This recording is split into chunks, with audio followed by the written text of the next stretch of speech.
Well, hello, ladies and gentlemen. My name is Glennda Baker. I'm a real estate agent in Atlanta, Georgia, but today, sit down. I am in Fort Lauderdale. No lie, I am at 600 Isle of Palms Drive in Fort Lauderdale, 300 feet of waterfront. And I'm with this handsome guy, Chad Carroll with Compass. And 15 minutes ago, he had no idea what he was walking into. And y'all, I am here to tell you, we are going to have an amazing conversation, not only about this house, but about ultra luxury from Miami to Palm Beach. Chad, welcome. Thank you so much. Are you excited to be here? I'm excited to have you guys here. Yeah, this is an amazing house. Tell me just like a little bit about the house. So this is a trophy property located in Fort Lauderdale, right in the heart of everything. Walking distance to the restaurants, walking distance to the beach. But this house offers something that no other house has to offer. It's 300 linear feet on the water. So which means that you can park a mega yacht here, 200, 250 feet, no problem. How much is a mega yacht? I mean, the yacht could be more than the home. Get out. Some of these yachts are going for $100, $200 million. Oh, my stars and stripes. Now, so you obviously have created like, who is the buyer avatar? Mm-hmm. Because before we started this, I asked you, I said, who buys this? And you said, a big boater. For sure. A yachtsman's like the ideal buyer for this type of property. But this is an entertainer's dream, right? You have 3 different structures. The owner, kept adding to this property. So it's built to entertain. You have 8 bars within the property. You have 3 different casitas, so different, bedroom suites that are not connected to the house. So all your guests can get shoved away in each, in the corners, and they will feel like a completely private, resort. So it's, for me, this is somebody that wants to either entertain and throw large parties and events, or a yachter's, place to park their mega yacht. Oh, this is an expensive parking spot, though. It is, but believe it or not, I've sold so many houses where people just want to buy the property just so they have a place to park the yacht. They said it's an appreciating asset.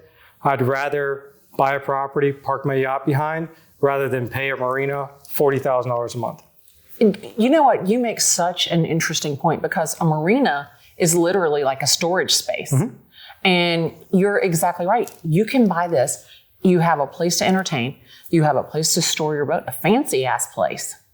Yep. I love that. Now, how many square feet here? So you're just under 20,000 square feet under air, but you have countless terraces and rooftops. So in all, you're around 30,000 square feet. The Miami market, I don't need to tell you, this South Florida has exploded. Why does everybody want to live here? I mean, the ultra luxury sector is on fire. I mean, everybody's moving here from California and New York.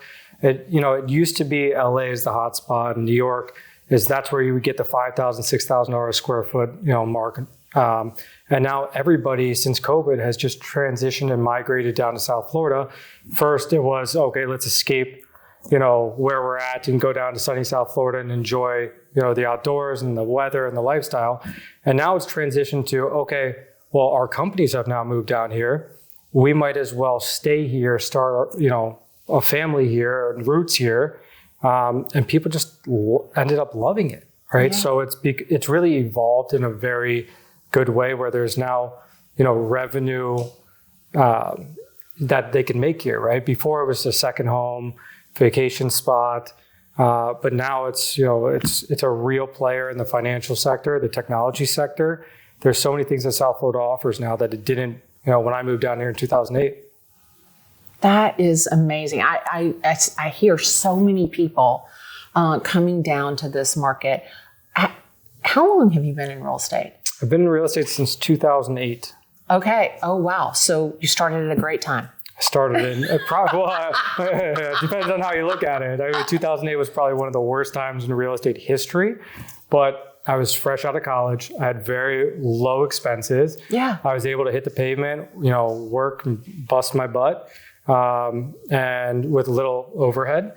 And it really gave me the opportunity to, learn the markets backwards and forwards, meet the players. And then when the market started to rebound, I was lucky enough to have all this knowledge in place and really take advantage of it. So, when it started to transition in 2010, 2011, I was already there and leading the charge in the luxury sector. It wasn't the sector I'm playing in now, but that $1 to $5 million range, I was really a dominant force in. And I took all of the funds that I was receiving, just invested back into the business. So for the first 7 years, everything I made just went straight back into the business. And that's really how I took it to the next level, is that, okay, I wasn't spending. Most agents, as you know, they get a commission, they spend it, right? So instead, I was saying, okay, I need to invest back into the future of this business and just push the pedal to the metal and just kept on going. What was your first sale? My first sale was a $90,000 short sale that took about 5 months. I flipped that property for $155,000. But little did I know that client that bought the $90,000 little condo in South Beach turned out to be my first mega client. The guy from there was testing me to see how hard I would work for such a small deal. So I made him, $55,000, $60,000 when it was all said and done. We went from there to spending probably $40 million on real estate over the next 2 years, which then really excelled me into the next category. But you came down here, you didn't know anybody. So how did you get that $90,000 person? Did they pick up the phone and call you? Like what was it? At the time, online kind of ads were in. So I was posting on Craigslist all day, every day.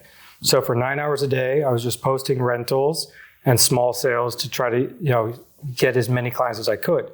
And this guy was one of the people who responded to the ad, and I was able to convert that into a sale. At the time, I was like, okay, if I could just make $100,000, I'm good. $100,000 a year, that was my goal. And the first year, I definitely did not hit that goal. I made $33,000. And then the second year, I made over $1 million, and I was the number one agent at the company. And it just went up and up and up from there. But it was really that first client that really gave me the shot and the confidence to say that, okay, this is where I need to be. I love it. Oh my gosh. And so now you have a team.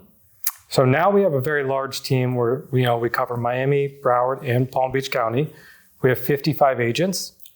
Oh, wow. That's a lot. Spread out. It's a lot, but it's so much fun to see, agents that were, once in my 2008 self become ultra successful, dominant forces in the luxury sector. So a lot of the people that have been, or that work with me, have been with me for 10 plus years. And I've seen them grow every year and becoming, fantastic agents. One of my guys just closed a $45 million deal. Another one closed a $38 million deal. Another one a $32 million deal. And it's just been so amazing to see how their lives have been so impacted by this team structure and culture that we built. Because it's not like everybody fends for themselves. We work together. We help each other, whether it's in our best financial interests at the time or not. Everybody wants to see each other succeed. And so it really is a nice culture and an environment to work in. One thing that you said was, we're not competing against each other. We're working as a team. Mm-hmm. And I think that a lot of team leaders miss that opportunity. They think that if they throw the food in and everybody fights it out, that it makes it more competitive and they do more business and they're more excited.